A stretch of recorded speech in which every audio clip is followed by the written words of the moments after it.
What's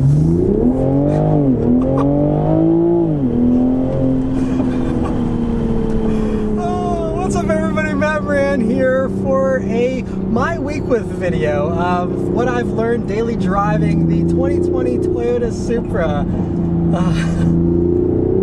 I love this thing so much. The crackles and pops, the sound, the squirminess under acceleration you have. This car is still, I think, my favorite car in this price range outside of my Mustang Bullitt. And the cliff notes, you know, if you watched my full Supra review, which I will link above, that I did last year, I absolutely loved this car, and I loved it so much that I said if I didn't own my Mustang, I would own one of these. That is how much I love this car, and I still stand by that. I love it so much that even though I love my Mustang Bullitt, this is really tempting me. Like, it is that good. I love this car. So, you know, one of the main things, obviously, I was just excited to have one of these for a week anyway, but the main thing I wanted to just see is what it was like to live with, because, you know, on press drives and stuff, whenever you have really good circumstances and you're able to take it onto the track and everything, it can be a lot of fun, and I wanted to see just how it stood up to just being a normal, daily driven sports car, and it has not disappointed. You know, there are a few imperfections, which I'll get to here in a minute, but overall, it just still, every single time, it just cracks this huge smile on my face. It makes me giddy just having this thing pull into the driveway and hearing the sound whenever it was first dropped off at my house for the week. It just gave me butterflies in my stomach still. Like, this car just, I don't know what it is, it just really excites me, and it's just such an exciting car to drive. I love how it, you know, is just so playful with this short wheelbase. It has all the power you can ever want. I mean, especially, that's one thing I'm going to speak to, is the power. Now, I was driving this here in May of 2020, and even though it was May, it was still like freezing cold, and there was a couple of days where it was actually snowing a little bit, so I didn't get to drive this as much as I would like to have driven it, but I still ended up putting 122 miles on it here. But because it's been a cold May, I was really able to get a lot of punch out of this turbo engine. I mean, whenever I, you know, was reviewing it on the launch event, it was, you know, in the 80s and pretty hot, and this engine still felt like it was way faster than the 335 horsepower that it's advertised as. And since then, in the past year here, people have put these on dynos, and it turns out that it's actually closer to like 400 horsepower with how much this thing is making. Severely underrated. I called that from day one. I was like, this does not feel like 335 horsepower. Way faster. And now when it's cold, like, it still is only 53 degrees right now, and man, this thing is so fast feeling. I mean, that 4.1 seconds 0 to 60, easily believable, and it's just getting faster. We know the 2021 version is coming here right around the corner, and that has even more horsepower. You know, it's almost like a 50 horsepower jump, and so that just is going to make it even better. I'm going to be getting one of those in a couple of weeks, so stay tuned and subscribe if you want to see my thoughts on the 2021 updates and improvements. But, I mean, yes, you have the 21s coming with more power, but honestly, if you can get a good deal on a 2020 model, it is still so fast, plenty of power. The Supras did not need a horsepower bump. I'm glad they did it, but it does not need it. This thing is so quick and so impressive. It's just a rocket, and I don't know why every single time it makes me crack up. I think part of it is this 8-speed automatic transmission. As much as everyone wants a manual, and every car I've ever bought is a manual, so I'm on your side, but this automatic really makes the most of this engine. It makes this thing feel so fast because those gears are so closely spaced together that you're just ripping through gears, and it's just ripping your head off at the same time, and it is just such a fantastic combo. I love this 8-speed. It's a ZF 8-speed automatic, and, you know, anytime in the past week that I've been like, I don't want an automatic, I want to shift myself, you slap it over, do your own thing, immediate shifts, immediate downshifts, no complaints here. So again, I love manuals a ton, and I hope they do still add a manual to this for those holdouts who absolutely have no wiggle room on their you know, preference of a manual. But if you're even a little bit flexible, please go test drive one of these. The automatic is fantastic in this. I don't think it'll hold you back much. Again, I've driven manual my entire life, and I don't miss not having a clutch pedal. You know, it still is just such a fantastic car. Now, a couple of the little complaints that I had in my week here as I was driving it. The first one is visibility, and my wife Beth, who hopped in this for the very first time because she had never been in one of these before, she was like, wow, the windows are really small, and they are. Especially the windshield is really short, and so you have a very, letterbox view of the outdoors. It's like you're, looking at everything in 16:9 ratios, like it's a movie theater or something. And so, yeah, it isn't the greatest car for taking in your surroundings, but I think if you want to take in your surroundings, BMW has the Z4, which is based on the same exact platform, very similar engine and all that kind of stuff. You can get one of those. Obviously, they're more expensive and stuff, but the option is there if you want a convertible to really take in your surroundings. The Z4, I just only drove it for about 15 or 20 minutes, but it was fantastic in my short little taste of it. You can go watch that video if you're curious, but I really don't mind the limited visibility. The only thing that was a little bit tough was the C-pillar, actually. So that, it's a really big C-pillar. You do have little windows there by the C-pillar, which certainly help, but there are still a lot of intersections, at least in my area, where I'm looking over my shoulder, and having a nice quarter window is really helpful. And there were a few times where I had to kind of turn the car and angle it a little bit more so that I could see around those intersections and see around that C-pillar. So that's not great. You can get the blind spot monitoring, which helps you whenever you have the blind spots on the highway and stuff. But actually, over my left shoulder here, you do have that little window there, and I didn't have any issues over my left shoulder. It's just the right shoulder. But with your mirrors configured and stuff, it's such a small car.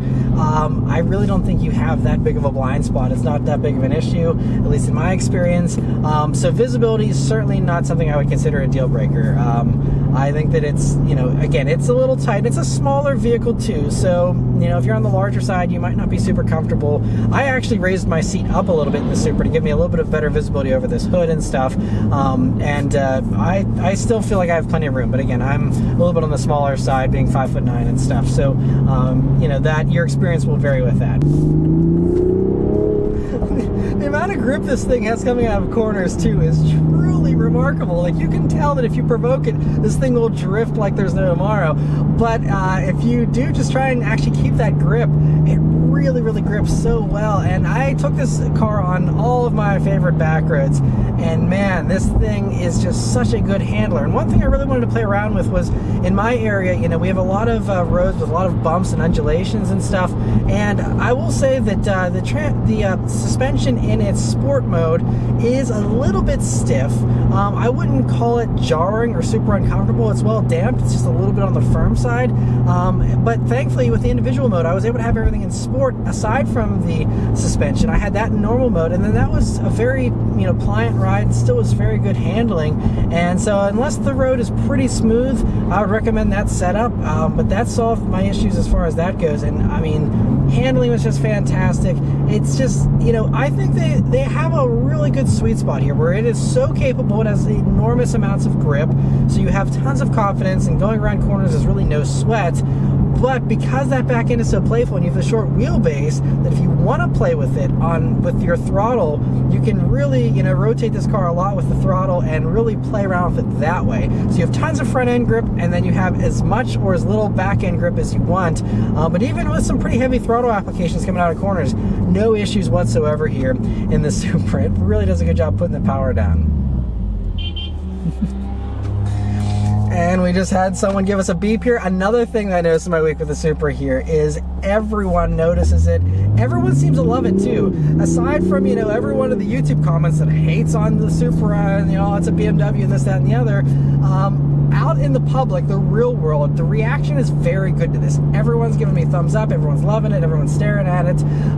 So, don't let the internet mislead you. This car is actually really popular, and people everywhere seem to love it everywhere I've gone. So, that's just a fun little aside to note that this thing certainly attracts a lot of attention, especially here in this red color like this one is. Another little thing related to the power that I noticed more in my week here with this than I did on the press drive was the wastegate flutter that you get here. You have these little blow-off type sounds that happen on every little upshift, and especially whenever it was a little cooler this morning and I was driving around, you really hear those, and it's very pronounced, and it sounds really cool. I would love for that to even be a little bit louder to really play up the turbocharged nature of this car, but even with its very subtle sounds, if you don't have the stereo on and stuff, you can hear it pretty easily, and it does sound really good. But we do have the start-stop system that keeps wanting to activate, but you can save that in settings. One great thing, since this is based on a BMW, you have customization for everything. You can customize every drive setting, you can customize all your safety systems, and all that stuff, it saves in memory with each key cycle. So like lane departure warning, I had off for most of the week, and it never came back on. You don't have to do that every drive. You just hit it once and you're done. There's a lot of stuff that is very customizable in this that I have grown to appreciate. You know, learning to live with this iDrive system for a week. On a first impression basis, the iDrive can be really overwhelming, but in my week of, you know, getting used to it, it actually wasn't too bad. And I did program in some of these numerical buttons down here, which allows you to hop to different radio stations and different functions, and that was very nice. Now, unfortunately, it wouldn't let me program one to go straight into CarPlay, so you still have to navigate to that with either the touchscreen or the controller. But otherwise, you know, all my radio stations I can program in there, and so I don't have to fiddle too much with this menu system, because I really don't like fiddling with it still. It is overly complicated, in my opinion, compared to the much easier setups you get in a lot of the other touchscreen arrangements from many of the import models. Like Toyota's own infotainment system is much simpler to use for radio stations and stuff. But once this is all programmed and you take the time to customize this as an owner, I can see how this is really nice. It's just, you know, it takes a little bit more of a learning curve, but once you do have all that stuff customized and saved, then it's great. And now the car is just in normal mode, and you can see it's a very docile, very calm, relaxed car. And that's another thing I noticed is some of the daily driving I was doing was just, you know, going for normal, you know, runs in the grocery store and stuff. And while it's fun to run around in sport mode and be crackling and popping everywhere you go, just sometimes, you know, you're tired, you want to just have a nice subdued drive, and you can do that in this. And especially like if the cops are around, you don't want to be making a bunch of noise, you put it, you know, take it out of that sport mode, and it's nice and quiet, doesn't offend anybody, and you just go about your day. And so I love that dual nature of it. And so as far as a Grand Tourer goes, it still is a very good daily driver. And yeah, you know, even in the normal mode for the suspension, it is a little bit on the firm side, and you know, I wouldn't consider this luxurious. It is definitely a sports car ride. But you know, if you want a softer ride with a similar, you know, setup, you can go for the BMW M2. That definitely had a softer ride. I don't know how the competition version is, because that's one that I haven't driven yet. But as far as the normal M2, it was a softer ride. So if you hop in a Supra and you're like, it's too firm, go into an M2, you might like that better. But personally, I have no problems with the ride. Now again, my normal daily driver is a Mustang, which is softer than this for sure, but I used to own a Subaru BRZ for 2.5 years and put 33,000 miles on that, and this ride I would say is pretty comparable to that. This might be a little bit smoother in some instances, and obviously it's more advanced with the adaptive suspension versus the fixed suspension you had in the BRZ. Honestly, I could live with this every day. I could go on road trips in this and not have many complaints. I also love the wireless Apple CarPlay. That is great for road trips and stuff, because, you know, not having to constantly be plugging your phone in and all that kind of stuff is really great to just have it on there all the time, being able to, you know, stream your music in high quality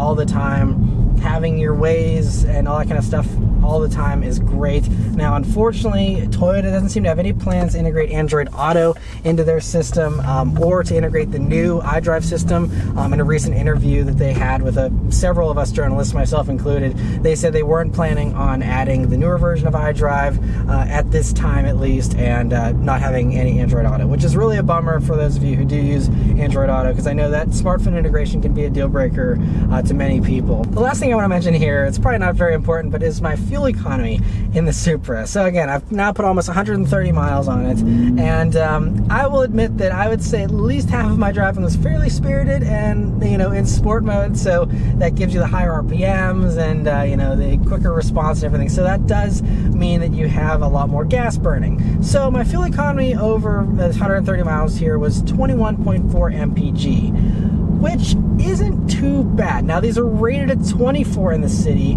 31 on the highway, and 26 combined. So I am well beneath that. I did do a little bit of highway cruising, which helped to bring the average up a little bit, but it still isn't, you know, even close to that city number of 24. But I don't think this is too bad, honestly, because if I was ripping around in my Mustang the same way I was in this, I'd probably be getting, you know, several mpg less. Obviously, that's a V8, but, you know, for an inline six, I think this is pretty good, because there's some four-cylinder sports cars that if you hammer them, you're getting, you know, low 20s as far as your fuel economy as well. So I really think that this is still a pretty fuel efficient engine, and I think you could easily beat the estimates even if you take it easy. But even if you do just get those estimates from the EPA, it still is, again, very, very impressive and actually beats out some other vehicles in this segment. But yeah, so overall, the Supra not only makes a very awesome, strong first impression, but as you live with it, it just gets better and better. I absolutely love the Supra here. It is so much fun. Like I said, stay tuned for my thoughts on the 2021 version. I will also be driving a 2021 4-cylinder,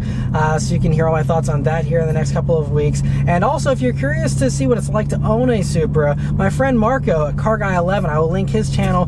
He has one, and he's owned one, and he's done a couple little modifications and things to it that really help improve the user experience in it. And so anyway, I will link his channel below there. You can check that out if you're curious. But yeah, so that's it as far as all my thoughts here on the 2020 Supra. It is fantastic. Couldn't recommend it anymore. But anyway, thank you guys very much for watching. Let me know your thoughts on the Supra in the comments below. I'll see you guys on the next one. Take care.